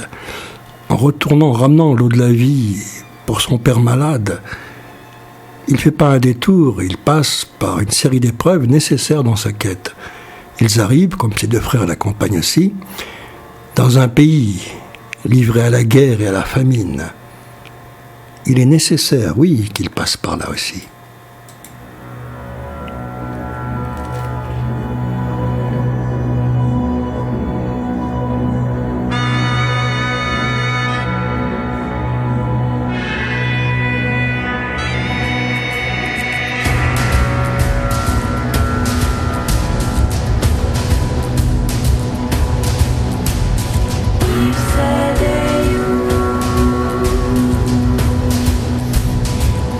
Lost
Alors sur le chemin qui ramène le jeune prince et ses frères auprès du roi malade, de leur père, ils font pas de détour, c'est sur leur route, ils arrivent dans un royaume qui est livré à la guerre et à la famine. Ils vont traverser ainsi 3 royaumes, encore le chiffre 3, livrés à la guerre et à la famine, dont à chaque fois le roi de ce royaume, qu'ils ne connaissent pas, est malade lui aussi. Je poursuis le conte de Grimm. Ils partirent tous 3 sur leurs chevaux et parvinrent dans un pays où régnait la famine et la guerre. Son roi croyait déjà qu'il allait mourir, tant était grande sa misère. Le prince vint vers lui donna le pain, ce pain donc qui se renouvelle sans cesse, on se rappelle de sa fonction magique, de ce qu'il est. Il lui donna le pain et tous les habitants du pays s'en nourrirent. Donc la famine, il arrête la famine grâce à ce pain. Il donna également l'épée au roi. Grâce à elle, celui-ci détruisit l'armée de ses ennemis, et le royaume retrouva la paix et la tranquillité. Le prince reprit son pain et son épée, les fameux artefacts magiques trouvés dans le château enchanté, et les 3 frères poursuivirent leur chemin. Sur la route, ils trouvèrent 2 autres pays encore, en proie à la famine et à la guerre. À chaque fois, le prince prêtait au roi son épée et son pain. Il sauva donc ainsi 3 royaumes. Ensuite, ils montèrent dans un bateau et traversèrent la mer. On voit à quoi a servi l'épée magique et ce pain magique trouvé au château, à libérer, là aussi, 3 rois frappés par la maladie, 3 royaumes frappés par la famine et à demi ravagés par la guerre, par leurs ennemis. Il les sauve, oui. On va dire, pendant ce temps, son père se meurt, il prend son temps. Non, c'est le mouvement nécessaire de la quête. Nécessaire. Il ne peut pas passer à côté, dévier sa course. Sinon, on pourrait même dire qu'arrivé au terme, s'il galopait directement chez son père apportant l'eau de la vie, on pourrait même dire, ce qui n'est pas dit dans le conte, que cette eau de la vie serait inopérante. Il est nécessaire pour ça qu'il accomplisse cette quête du retour. Donc, les voilà repartis. Ils ont sauvé ces 3 royaumes grâce au pain qu'a trouvé le jeune prince dans le château enchanté, ce pain qui se renouvelle sans cesse, et à cette épée magique. Ils montèrent donc dans un bateau et traversèrent la mer. Pendant le voyage, les 2 aînés s'entretinrent en secret. Notre cadet a trouvé l'eau de la vie, et nous, rien du tout. Notre père lui donnera le royaume qui nous revient. Il nous enlèvera toute chance. Ils se mirent d'accord pour lui nuire.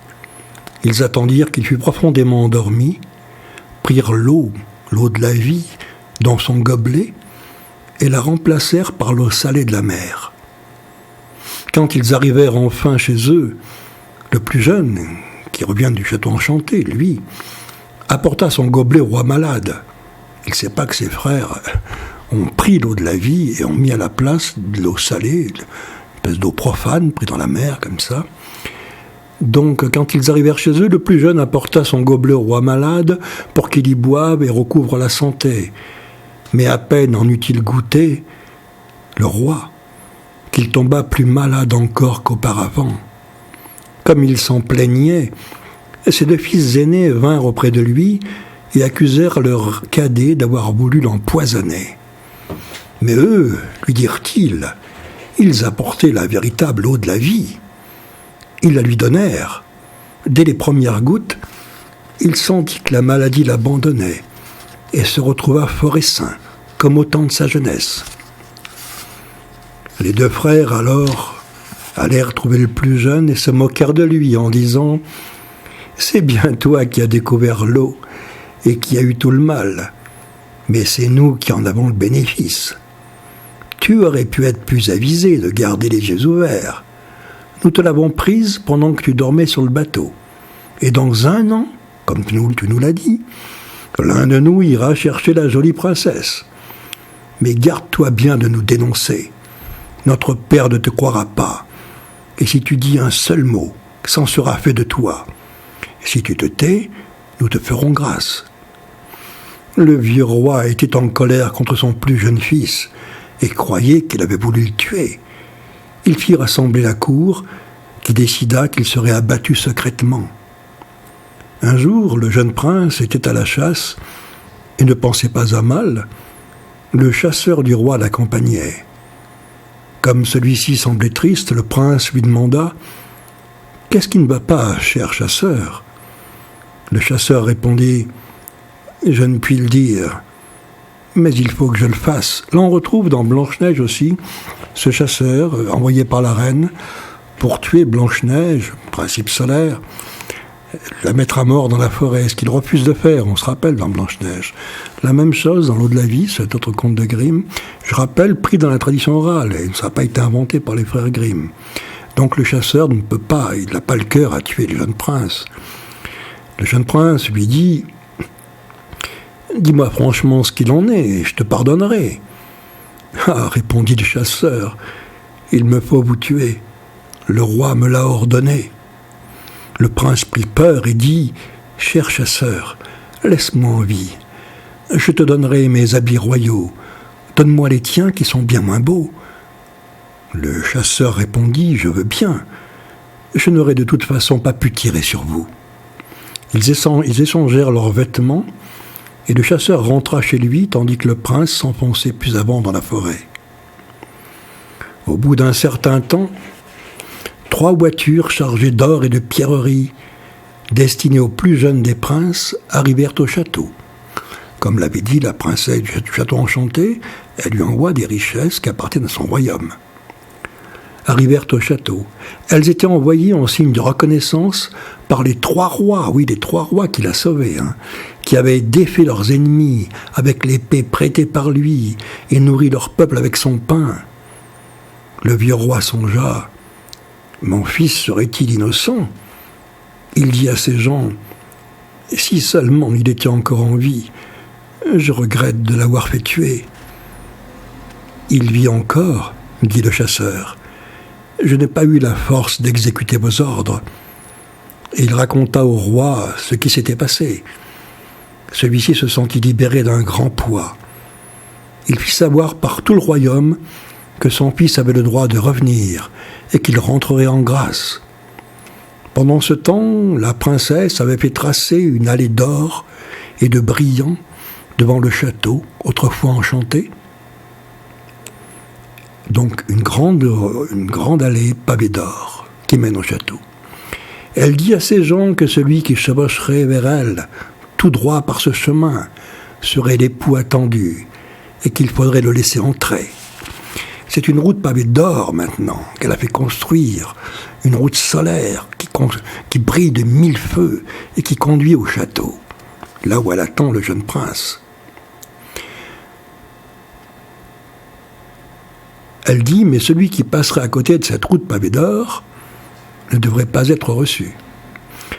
Quand le temps fut venu, l'aîné des princes se dit que le moment était arrivé de se rendre auprès de la princesse et de se donner pour son sauveur, l'arnaqueur.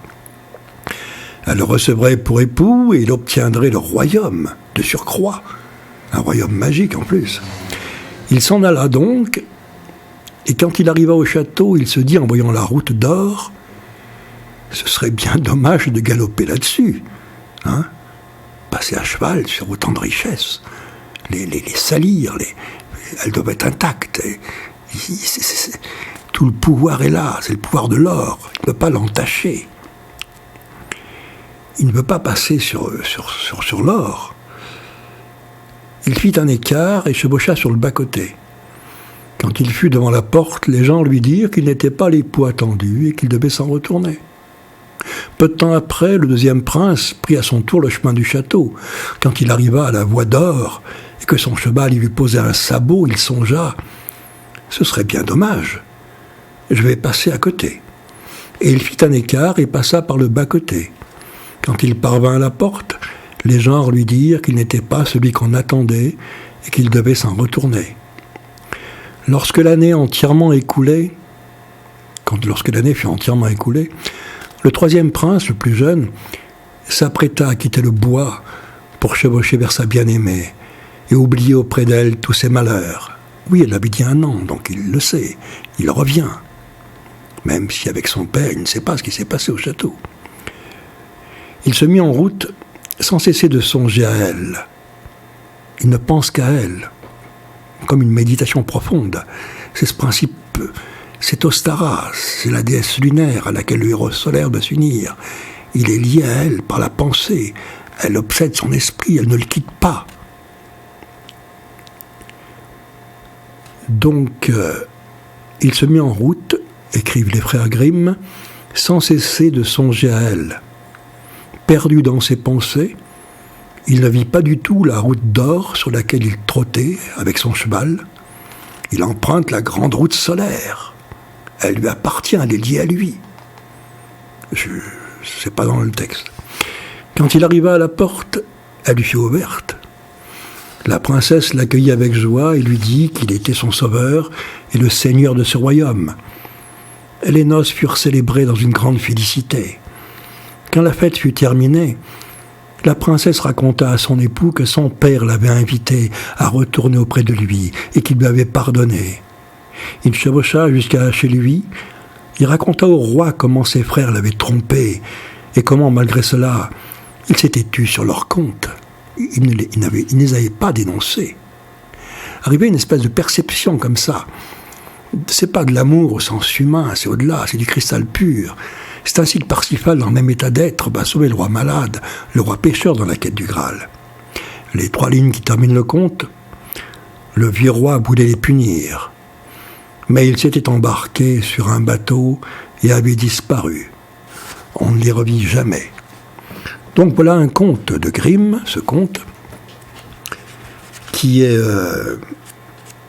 l'eau de la vie, déjà le titre, qui est lié aux grandes croyances, au grand rite du printemps, cette union du principe solaire avec la déesse Ostara, la déesse du printemps, et on voit bien par quelles épreuves passe le héros dans cette quête. Encore une fois, le récit en lui-même est assez simple quand on le lit, mais il traduit toutes ces croyances qui sont derrière, pas très loin, que les frères Grimm, on l'a vu, en publiant une traduction des Eddas scandinaves, une traduction de contes danois, connaissaient réellement ce qui étaient les croyances de l'ancien paganisme. Mais ils n'en font pas étalage, ils relatent simplement, de façon très simple, ce que la mémoire, la tradition orale leur a rapporté. De façon déviée, simplifiée, on voit parfois dans le second conte que je vais lire, christianisé. Et il suffit juste de mettre en mouvement tout ce récit à travers les croyances de ces anciens peuples pour voir que là, encore, celui-ci, l'eau de la vie, on le voit avec cette fontaine de jouvence, appartient à la renaissance cyclique du printemps. La renaissance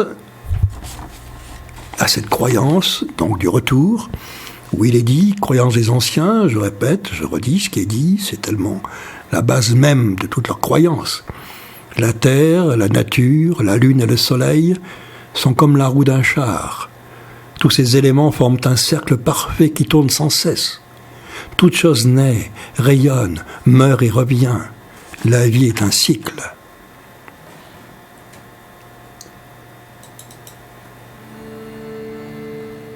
Encore une musique du groupe Omnia, hommage au dieu Cernunnos.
Alors, je rappelle que ce sont les contes de Grimm, que les frères Grimm ont appartenu au grand mouvement du romantisme allemand, où il y a des collecteurs de légendes dans les villages d'Allemagne, ils recueillent la tradition orale, qui sont transcrites sous forme de contes.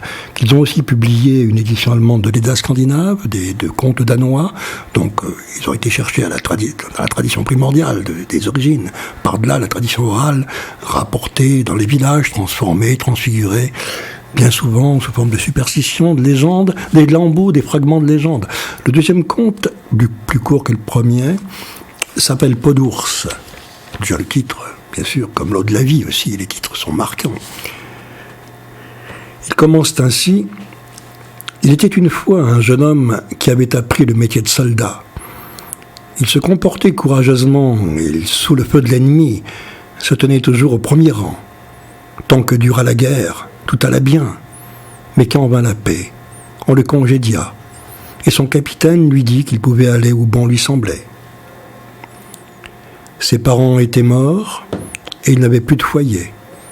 Il alla chez ses frères et leur demanda de lui accorder asile, parce qu'il ne sait rien faire d'autre que la guerre. On est en temps de paix, il ne sait pas comment vivre. Jusqu'à ce que la guerre éclata à nouveau, ce qui permettrait de s'engager de nouveau et de vivre son métier de soldat. Là, il ne sait rien faire d'autre. Mais ses frères n'avaient pas de cœur. Ils lui dirent « Que veux-tu que nous passions de toi ? Tu ne peux pas nous être utile. Débrouille-toi tout seul. » Le soldat ne possédait plus que son fusil. Il le mit à l'épaule et s'apprêta à partir par le monde. Il arriva dans une vaste lande où l'on ne voyait rien d'autre qu'une rangée d'arbres plantés en rond. Tristement, il s'assit à leur ombre et médita sur son sort. « Je n'ai pas d'argent, songeait-il. Je ne connais d'autre métier que celui de la guerre. Maintenant que la paix est revenue, nul n'a besoin de moi. Je prévois qu'il me faudra mourir de faim. » Tout à coup, il entendit un bruit léger. Comme il regardait autour de lui, il vit à ses côtés un homme vêtu de vert, de fort belle prestance, mais qui avait un affreux pied de cheval. « Je sais ce qui te manque, dit l'homme. Tu auras des biens et de l'argent autant que tu pourras en porter en y mettant toutes tes forces. Mais il faut d'abord que je sache si tu n'as peur de rien.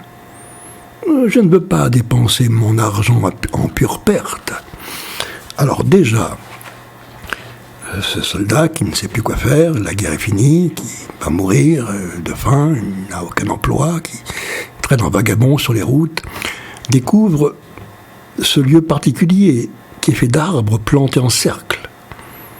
Il y a là un cercle rituel dans lequel il entre. Il s'assied pour méditer, il est dit, sur sa pauvre condition, et lui apparaît cet être curieux, vêtu de vert. On le verra, c'est le Green Man des légendes, l'homme vert, c'est-à-dire recouvert de feuillage. Il porte un pied de cheval, on l'a vu, un sabot de cheval, un horrible, dit le soldat, pour montrer que cet être, on le voit dans ce conte, il est vu comme le diable dans le conte, hein. Il est diabolisé. On est dans une époque, 19e siècle, du romantisme allemand, qui est judéo-chrétienne, et où certains êtres, dans ce que lui raconte la tradition orale de ces vieilles gens, ont été christianisés. Donc cet homme, cet être étrange, vêtu de vert, de feuillage, portant un sabot de cheval, et le diable. Il est appelé le diable dans le récit, hein. Mais on voit bien que cet être appartient au monde légendaire des vieilles traditions. Il est Cernunnos. Il est le dieu de la forêt qui est couvert de feuillage. Ce sabot de cheval qu'il porte au pied, et on se rappelle dans le conte précédent que le jeune prince laissa une partie de son talon coincé dans la porte du château enchanté, ce qui montrait qu'il appartenait aussi, parce qu'il laisse ce talon coincé dans la porte, à l'autre monde. Le sabot de cheval, l'importance du cheval dans la tradition, si on prend toutes les traditions, qu'elles soient irlandaises, qu'elles soient du Pays de Galles, celto-nordique, le conte de Tristan et Iseult, par exemple, le conte, la légende, l'histoire mythologique de Tristan et Iseult, qui appartient à une autre époque, à un autre temps. Tristan qui va quêter la belle Iseult pour son oncle, le roi Marc. On dit que le roi Marc, c'est un roi cheval, hein, ce qui est dit. En Bretagne, encore aujourd'hui, il y a des lieux qui ont pour nom Penmarc, ce qui veut dire la tête de cheval. Moi, je connais à Brunoy, sur les bords de l'Yerre, cette rivière qui coule au centre de Brunoy, un vestige mégalithique classé monument historique. C'est une tête de cheval qui est là au bord de l'eau, que les gens de Brunoy ignorent complètement. Moi, j'y étais assez souvent. Je ne dirais pas ce que j'ai pu faire dans ce lieu, c'est pas le but de l'émission ce soir. Et je suis relié à cette tête de cheval. J'ai découvert dans un cairn funéraire en Irlande des quartz enterrés à 1 mètre dans le sol. J'ai creusé profondément pour les trouver. Donc, sur lequel aucun être humain n'a marché, qui appartiennent au cairn funéraire à Loucry, sur une colline. Un vieil ensemble de tombes, dit-on, néolithiques. Et ce quartz, je l'ai ramené, brisé en deux, et enterré une partie au pied de cette tête de cheval, quand j'habitais Brunoy, parce que j'ai habité à Brunoy il y a quelques années. Et j'avais là, entre l'Irlande, cet ensemble néolithique de cairns funéraires, la bague que je porte actuellement au doigt, celle-ci, sur laquelle il y a, là aussi, l'un de ce quartz, le même. Il est là, enchâssé sur cette bague. Et l'autre partie du quartz est divisée en 3 parties. Une partie, bien sûr, qui reste en Irlande, dans le cairn funéraire. Une partie que je porte sur cette bague. Une autre partie que j'ai enterrée au pied de cette tête de cheval. Ça, c'est un mouvement résonnant, émetteur-récepteur. Un circuit d'énergie que j'ai créé et tracé. Mais bon, ça, c'est pour montrer l'importance du cheval dans la mythologie, que ce soit Rhiannon chez les Gallois, que ce soit Macha dans les Borgabala, le livre des conquêtes des Irlandais, des Gaëls, qui est la déesse jument, la divinité à la crinière rousse, qui est la femme de Német. Német, qui est un mot qui signifie le sacré. C'était le sanctuaire porte ce même nom chez les Celtes, le Német.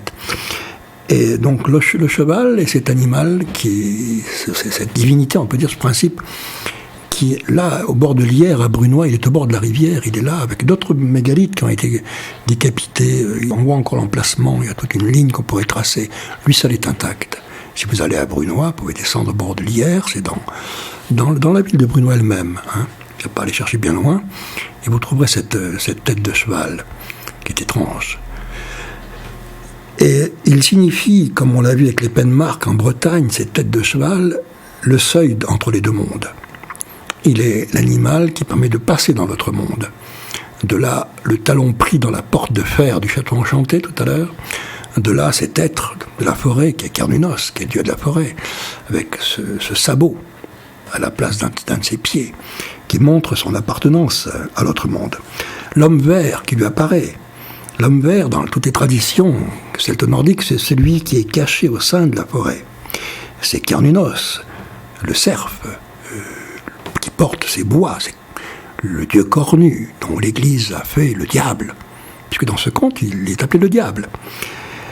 Couvert de feuillage, qui renaît au printemps, épouse la déesse mère, la terre au zénith, au solstice d'été, à la Saint-Jean, enfin à Saint-Jean pour les chrétiens, je veux dire, au solstice d'été, au zénith du soleil victorieux, en quelque sorte, qui meurt à l'automne, pour entrer dans la longue nuit de l'hiver, où les forces, la vitalité de la nature se reposent par le long sommeil. C'est comme l'être humain, le sommeil est réparateur.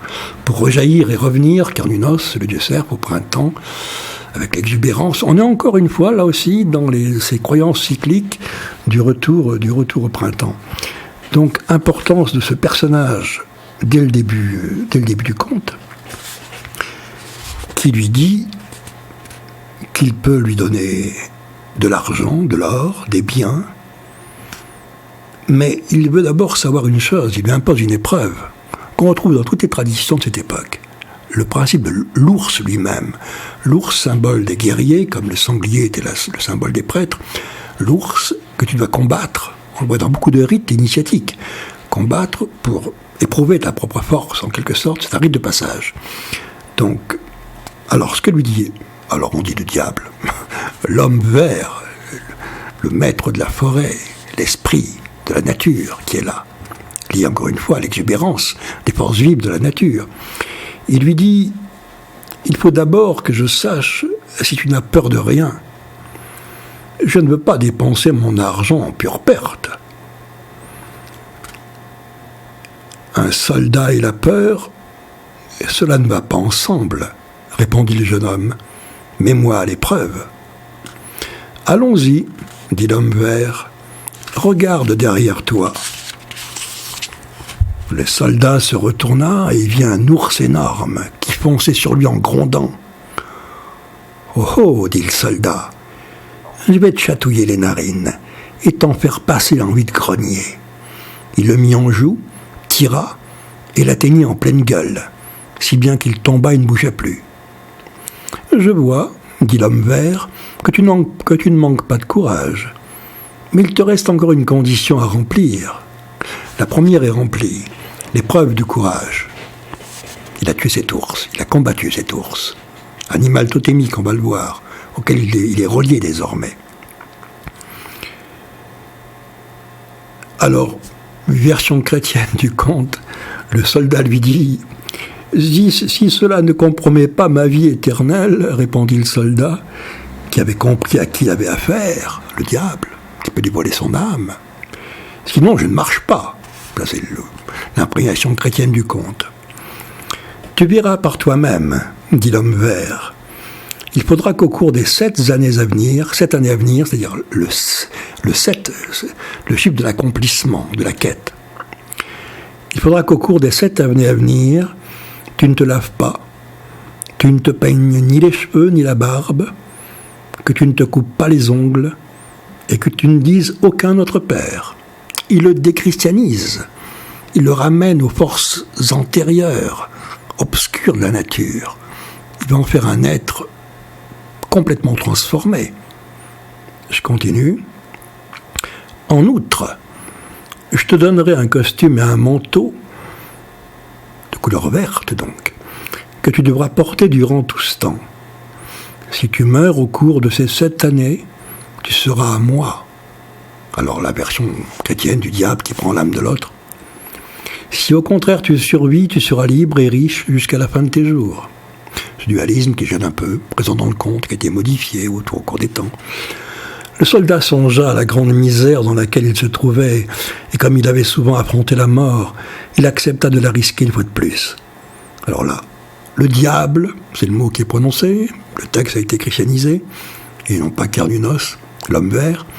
Le diable enleva son habit vert et le lui tendit en disant « Quand tu porteras ce costume, chaque fois que tu mettras la main à la poche, tu l'en ressortiras pleine d'or. » Puis l'homme vert dépouilla l'ours et dit « Cela te servira à la fois de manteau et de lit, car il faudra que tu couches sur cette peau, et tu n'auras le droit de t'étendre sur nul autre lit. Et à cause de cet accoutrement, tu t'appelleras peau d'ours. » Sur quoi le diable disparut. Le diable, bon, on voit bien que c'est autre chose que le diable. C'est encore une version chrétienne du conte. Mais on voit bien que le soldat, là, accomplit un rite totémique en tuant l'ours, en prenant sa force quelque part, et est revêtu de la peau de l'ours. Le soldat revêtit l'habit vert, celui de Carnunos, de l'homme vert, mit tout de suite la main dans la poche et vit ce qu'on lui avait dit était vrai. Il jeta la peau d'ours sur ses épaules, prit la route. Il était de bonne humeur, et grâce à son argent, qu'il sortait facilement de sa poche, d'accord, il ne se laissa manquer de rien. La première année, tout alla bien. Mais au bout de la deuxième, il avait déjà l'air d'un monstre. Les cheveux lui couvraient presque tout le visage. Sa barbe semblait un morceau de feutre grossier. Ses doigts portaient de véritables griffes. Et sa figure était si crasseuse que le cresson y aurait poussé si on en avait semé. Quand ils le voyaient, les gens s'enfuyaient. Mais comme il donnait partout de l'argent aux pauvres en leur demandant de prier pour qu'il ne mourût point au cours des 7 années, et parce qu'il payait bien tout ce qu'il achetait, c'est tort qu'il sorte sa poche, malgré son côté hideux, monstrueux, de cette divinité qui vient des arrière-fonds néolithiques de la croyance. Malgré tout, grâce à cet or, donc, il trouvait toujours le gîte et le couvert. Au cours de la 4e année, il arriva à une auberge dont le patron refusa de le recevoir. Il n'accepta même pas de lui faire une place à l'écurie, tant il craignait que ses chevaux ne prissent le mordant, effrayé. Cependant, quand Peau-d'Ours plongea sa main dans sa poche et qu'il en retira une main pleine de ducats, l'aubergiste se laissa attendrir et lui donna une chambre dans un bâtiment sur l'arrière-cour. Peau-d'Ours dut promettre de ne pas se faire voir, pour qu'une mauvaise renommée ne rejaillisse pas sur l'auberge, qu'on ne dise pas que l'auberge abrite un monstre. Il dort dans une chambre, mais pas sur un lit, sur sa peau d'ours. On voit qu'il est en train d'accomplir un cycle, un accomplissement de 7 années, et il est quelque part l'un des avatars de Cernunnos, dont il a tous les attributs, cette forme archaïque, sauvage, de l'être venu du fin fond de la forêt et des fins fonds de la mémoire de l'homme aussi. Et en même temps,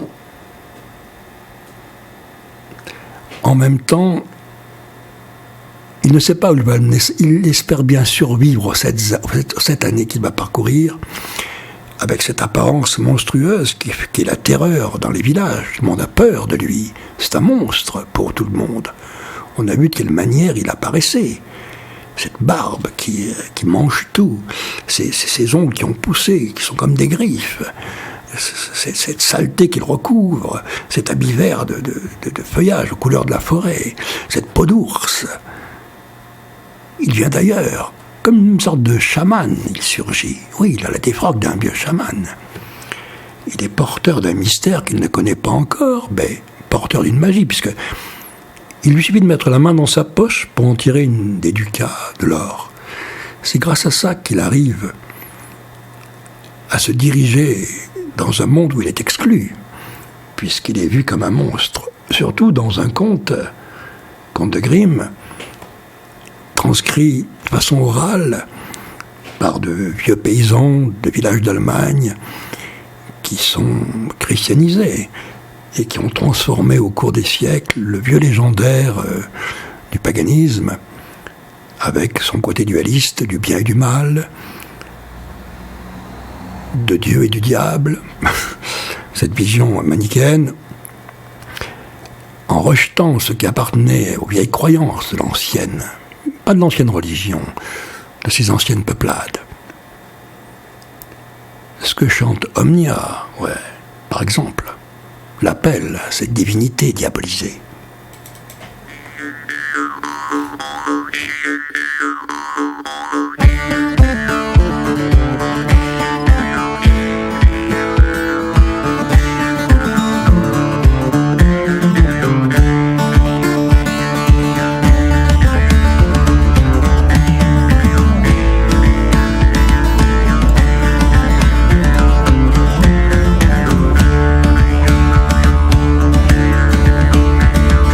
Satan, call me satyr, I'm Cernunnos, I am Pan. I'm the laughter in the forest, I'm the happy horny one. Dionysos Kokopelli, Lord of animals, green man. Though it started long ago, my story's just begun. Yeah!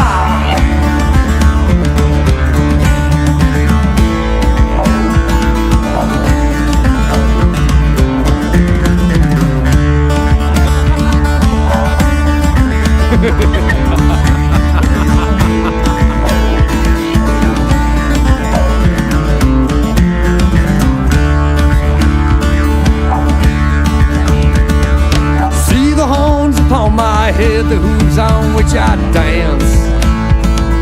Feel the passion rising up, lose yourself in trance. There are many gods inside your head, and I am only one. Believe me, I'll set you free. To worship me is fun, 'cause I stand for freedom and for forest wild and tame. I'm creative chaos, no, I just cannot be chained. You people think you're different, but to me you're all the same. So if you feel in need of me, will you can call my name. Call me Satan, call me Satyr, I'm Canunas, I am Pan.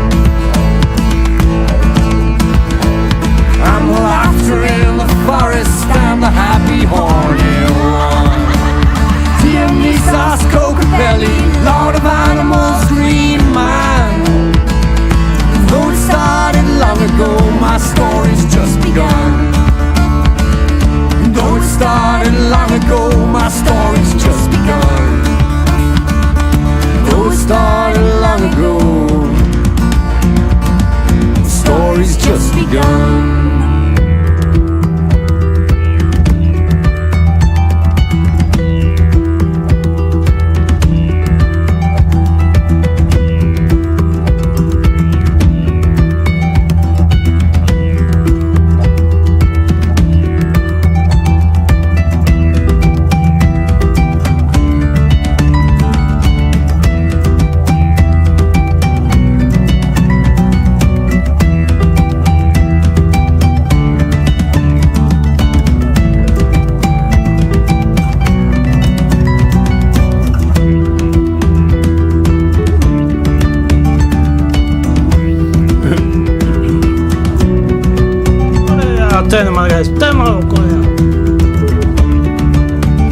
Call my name.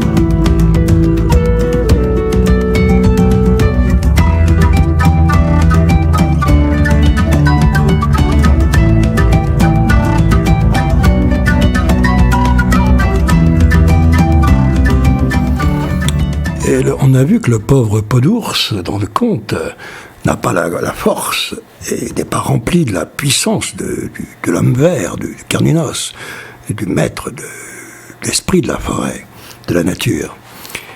Il en a que la défroque et l'apparence, ce qui fait fuir les autres, terrifiés. Et lui se sent exclu. Il doit accomplir cette quête jusqu'au bout. 7 années, on lui a dit, non pas le diable, mais l'homme vert. 7 années, c'est un accomplissement pour lui, c'est un cycle nécessaire, on va le voir.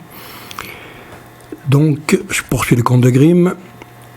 Le soir, comme Peau-d'Ours tout seul dans sa chambre, espérait de toute son âme que les 7 années passeraient vite, il entendit que l'on se plaignait à haute voix dans la pièce voisine. Il avait bon cœur, comme le héros précédent du conte d'avant donc. Quand on dit bon cœur dans la légende, on comprend humainement ce que veut dire ce mot, charité, etc.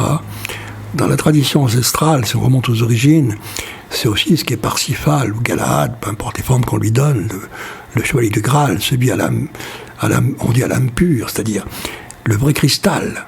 Ce n'est pas une notion humaine de bien et de mal, d'être bon ou mauvais. Ces notions-là sont dépassées.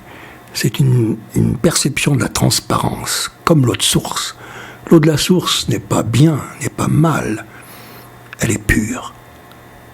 Non pas au sens humain où on l'entend, c'est notre vision du monde. Donc, reprenons les mots tels que la tradition orale les a rapportés et tels que les frères Grimm les ont retranscrits dans leurs contes. Donc il avait bon cœur. Il poussa la porte et vit un vieillard qui pleurait à chaudes larmes en se tordant les bras. Peau-d'Ours s'approcha de lui, mais l'homme prit peur, voulut s'enfuir. Cependant, quand il entendit qu'on s'adressait à lui avec un langage humain, parce que Peau-d'Ours, apparence monstrueuse, c'est un homme, il peut parler le langage des hommes, il parle comme un homme, ce qui surprend le vieillard, qui d'un seul coup, sa peur commence à battre un peu en retraite. C'est un être humain sous cette défroque monstrueuse qui est là, que lui est-il arrivé ? Quand il a entendu qu'on s'adressait à lui avec un langage humain, il arrêta un instant de pleurer. Peau-d'Ours lui parla avec amitié, et le vieux lui raconta alors la raison de son tourment. Il avait perdu peu à peu tous ses biens. Lui et ses filles se trouvaient dans l'indigence. Il était si pauvre qu'il ne pouvait même plus payer l'aubergiste, et on allait bientôt le mettre en prison. Le mettre en prison, oui. « Si c'est là tout votre souci, dit Peau-d'Ours, J'ai assez d'argent pour vous tirer d'affaire. » Il fit venir l'aubergiste, le paya et remplit d'or la poche du malheureux.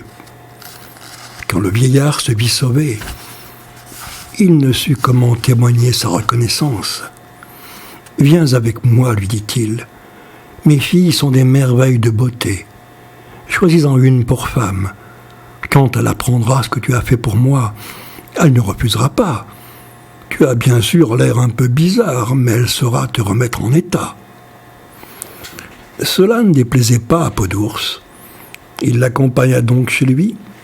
Quand l'aîné des filles le vit, toujours l'aîné, qui pète un câble, son aspect l'effraya si fort qu'elle poussa un cri et s'enfuit.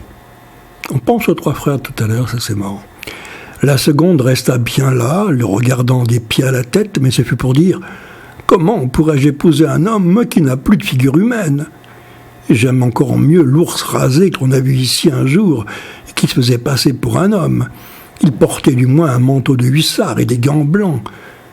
Bien qu'il fût laid, j'aurais pu m'habituer à lui. » Mais la plus jeune dit « Cher père, celui qui vous a tiré du malheur ne peut être qu'un homme plein de bonté.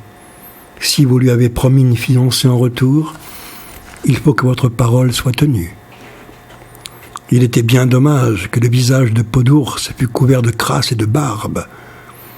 On aurait pu y lire combien son cœur riait d'entendre ces paroles. Il prit une bague à son doigt, la brisa en deux, et en donna une moitié à la jeune fille. Il garda l'autre partie pour lui. Il inscrivit son nom dans celle qu'il lui avait remise, et celui de la jeune fille dans la sienne. Il la pria de garder précieusement ce qu'il lui donnait. Sur quoi, il prit congé en disant « Je serai parti encore pendant 3 ans. Oui, pour 7 années. Si au bout de ce temps je ne reviens pas, c'est que je serai mort et tu seras libre. Mais prie Dieu pour qu'il me laisse en vie. » La pauvre fiancée s'habilla de noir, et quand elle pensait à son bien-aimé, les larmes lui venaient aux yeux. Elle porte le deuil déjà. Il est parti. C'est comme s'il était mort. Elle ne sait pas s'il va revenir. Elle s'est habillée de noir. De ses sœurs, elle ne recevait que sarcasme et moquerie. « Méfie-toi, disait l'aîné. Si tu lui tends la main, il te donnera un coup de griffe. »« Prends garde, disait la seconde. Les ours aiment les douceurs, et si tu lui plais, il te mangera. »« Il te faudra toujours en faire à sa guise, reprenait l'aîné. Sinon, il se mettra à grogner. » Et la seconde ajoutait « Mais le mariage sera gai, les ours dansent bien. » La fiancée ne répondit pas, mais elle ne se laissait pas détourner de ses sentiments. Quant à Peau d'ours, il allait par le monde, d'un lieu à l'autre, faisant le bien où il le pouvait et donnant richement aux pauvres afin qu'ils prient pour lui. Côté charité chrétienne qui revient, mais c'est quand même le cœur pur nécessaire au héros de la quête, on le voit bien. Hein. À la fin, quand le dernier jour des 7 années fut venu, il se rendit de nouveau dans la lande et s'assit sous les arbres plantés en rond. Il rentre dans le cercle, d'accord ? Bientôt, comme le vent s'était mis à bruire, alors évidemment, tradition orale, je lis ce qu'écrit les frères Grimm. Le diable fut devant lui. L'homme vert, ce n'est pas le diable, désolé, Mr. Grimm. Le diable fut devant lui, le regardant avec humeur. Il lui lança son vieil habit et lui réclama le sien, le vert, en échange. « Nous n'en sommes pas encore là, » lui dit Peau d'ours. « Il faut d'abord que tu me nettoies. » Il a fait les 7 années, il a parcouru les 7 années. Bon gré, mal gré, le diable, il m'emmerde avec ce mot, le diable lui allait chercher de l'eau, laver Peau d'ours, peigner ses cheveux, lui couper les ongles, et il apparut alors comme un vaillant homme de guerre, plus beau qu'il n'avait jamais été. Quand l'homme vert s'en fut allé, Peau d'ours se sentit le cœur léger. Il alla à la ville, s'acheta un somptueux costume de velours, s'installa dans une voiture tirée par 4 chevaux blancs et partit pour la maison de sa fiancée. Personne ne le reconnut. Le père le prit pour un chef de guerre réputé et le conduisit dans la chambre où se tenaient les filles. On le fit asseoir entre les deux aînés, à lui offrir du vin, lui présentèrent les mets les plus délicats, pensant qu'elle n'avait jamais vu un aussi bel homme de leur vie. La fiancée, elle, placée en face de lui, dans ses habits de deuil, ne levait pas les yeux et ne disait rien. Quand à la fin, il demanda au père s'il voulait lui donner une de ses filles pour épouse, les deux aînés se précipitèrent dans leur chambre pour y revêtir leurs plus beaux atours. Chacune s'imaginait qu'elle était l'élue. Dès qu'il fut seul avec sa fiancée, l'étranger prit la moitié de la bague et la jeta dans un gobelet plein de vin qu'il lui tendit par-dessus la table. Elle l'accepta. Quand elle eut bu, elle aperçut la demi-bague au fond du gobelet et son cœur se mit à battre. Elle prit l'autre moitié de l'anneau qu'elle portait attaché à un ruban autour du cou, joignit les deux parties et vit qu'elles concordaient parfaitement. Alors elle dit, non, il dit, lui, « Je suis ton promis, celui que tu as connu sous l'aspect de peau d'ours. Mais j'ai retrouvé figure humaine et suis de nouveau propre. » Il alla vers elle, la prit dans ses bras, lui donna un baiser. Les deux autres filles arrivaient justement en grande toilette. Quand elles virent que la cadette avait été choisie par le bel étranger, et lorsqu'elles apprirent qu'il n'était autre que peau d'ours, elles sortirent de la pièce pleine de colère et de dépit. L'une d'elles se noya dans la fontaine, l'autre se pendit à un arbre. Un soir, quelqu'un frappa à la porte. Quand le fiancé ouvrit, il vit que c'était le diable dans son habit vert. « Vois-tu, dit l'homme vert, j'ai obtenu 2 âmes à la place d'une seule. » Là, on voit très bien que ce conte a été christianisé complètement, mais on voit quelle quête a accompli sous la défroque de l'homme vert, l'homme de la forêt, peau d'ours, relié totémiquement à l'ours, pour s'unir une nouvelle fois à la plus jeune de ces 3 filles. On a là aussi l'accomplissement d'une quête et au bout de la quête, l'union, cette union de 2 principes, lunaire et solaire. Elle porte le deuil, elle est en noir. Il arrive vêtu d'habits somptueux comme un prince du soleil. Et leur union, une nouvelle fois, c'est le retour, selon les cycles naturels, bien sûr, et surnaturels. Ces mots n'existaient pas, il n'y a pas de frontière entre les deux mondes. On pouvait franchir facilement, passer d'un monde dans un autre, dans ces temps-là, où la féerie était possible, parce qu'il suffisait d'être enchanté, comme le dit Tolkien. Je répète cette phrase très belle de Tolkien, quand il parle de la féerie. La féerie comprend maintes autres choses que les elfes et les fées, ou les nains, les sorcières, les trolls, les géants et les dragons. Elle englobe les mers, le soleil, la lune, le ciel, et aussi la terre et tout ce qu'elle contient, l'arbre et l'oiseau, l'eau et la pierre, le vin et le pain, et nous-mêmes, hommes mortels, quand nous sommes enchantés. Cet état d'être, difficile à obtenir, sinon que les anciens pouvaient atteindre par la transe, par des rites, qui est l'enchantement. La nature enchantée de l'homme qu'on a perdu.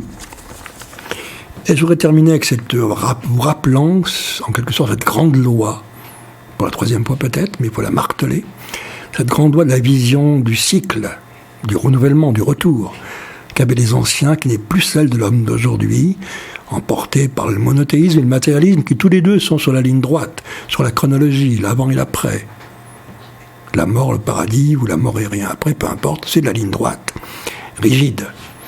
Pour les anciens, les choses revenaient.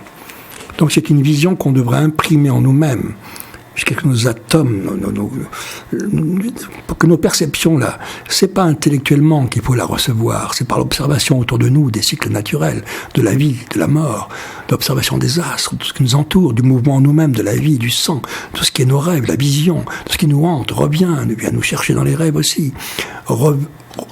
Comprendre tout ça de nouveau, en état d'enchantement, bien sûr, cet état qu'il faut essayer d'atteindre.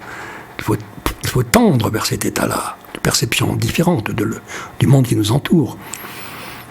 Et ne pas oublier cette vision de l'univers qui était celle des anciens, que nous avons perdue, celle des cycles. celle de la vision circulaire du monde, où les choses reviennent. Je la répète. La terre et la nature, et la lune et le soleil sont comme la roue d'un char.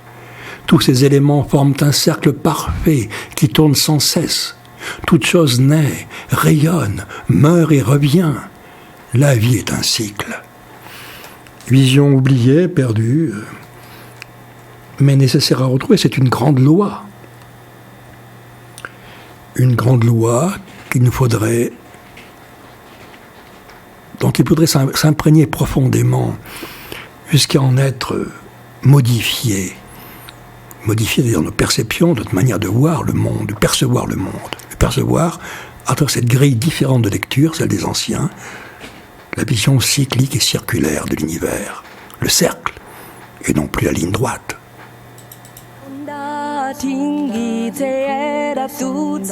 Ostara, déesse de l'aurore.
Et le printemps, c'est maintenant, oui.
Jean-Paul Bourg, vous êtes toujours sur Radio Ici et Maintenant est en direct, une émission consacrée aux contes de Grimm, contes de la tradition. Les frères Grimm ayant été, pour ceux qui découvrent l'émission avec un peu de retard, des collecteurs de légendes. Ils se sont servis, ils ont recueilli la tradition orale dans beaucoup de villages d'Allemagne, l'ont transcrite de façon écrite, telle qu'on vient de la lire, pour que ces contes, ces légendes soient préservées, soient gardées. C'est un patrimoine important. Et on voit qu'à travers, derrière, il y a d'autres choses. Un monde oublié, qu'on a perdu. C'est-à-dire la relation vivante de l'homme avec la nature, visible et invisible. Ce que l'homme ne sait plus voir aujourd'hui. Donc on se retrouve jeudi prochain, c'est une émission, une rediffusion. Et puis, dans 15 jours, de nouveau, un direct. Et dans quelques instants, je vous annonce le programme qui va suivre.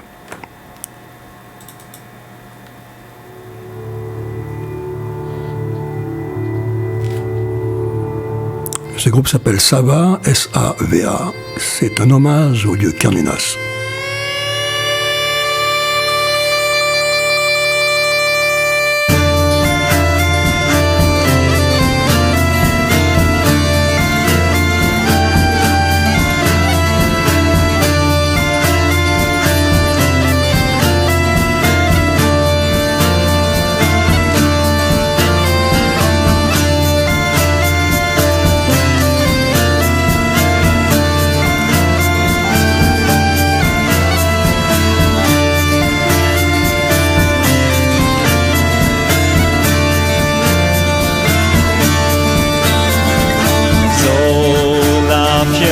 day.